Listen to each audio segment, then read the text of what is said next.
সামনে বসা মুসলমান ভাইরা, পর্দার আড়ালের সম্মানিত মা এবং বোনেরা, প্রশাসনের ভাইরা, প্রাণ প্রিয় চট্টগ্রামবাসী,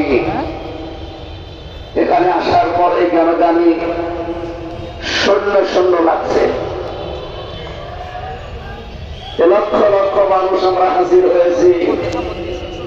নবীজির হাদিসটা মনে পড়ছে। বিশ্ব নবী জানিয়েছিলেন সুন্দর একটা ঘর, একটা বিল্ডিং, একটা লোক এসে দেখে চারিদিকে ঘুরতে ঘুরতে পোড়াটা ঠিক আছে, একটা কোনা একটা গিট নেই। নবীজি বললেন ওই গিটটা হচ্ছে আমি, আমাকে দিয়ে পুরা বিল্ডিংটা কমপ্লিট করা হয়েছে। 100 বছরের ইতিহাস, বাংলাদেশে ইসলাম এসেছে যে লাইন দিয়ে, তার ভেতরে চট্টগ্রাম অন্যতম।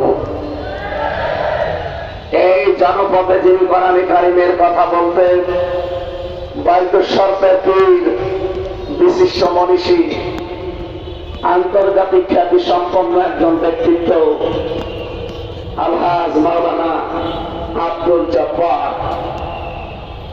আল্লাহ রাব্বুল আলামিন এখানে কথা বলতেন চট্টগ্রামের সিংহপুরুষ মাওলানা সিদ্দিক আজাদ হাফিজাহুল্লাহ। নাম না জানা হাজার হাজার আলেমরা এখানে আপনাদের সামনে কোরআনে কারীম, নবীর হাদিস থেকে আলোচনা রেখেছে।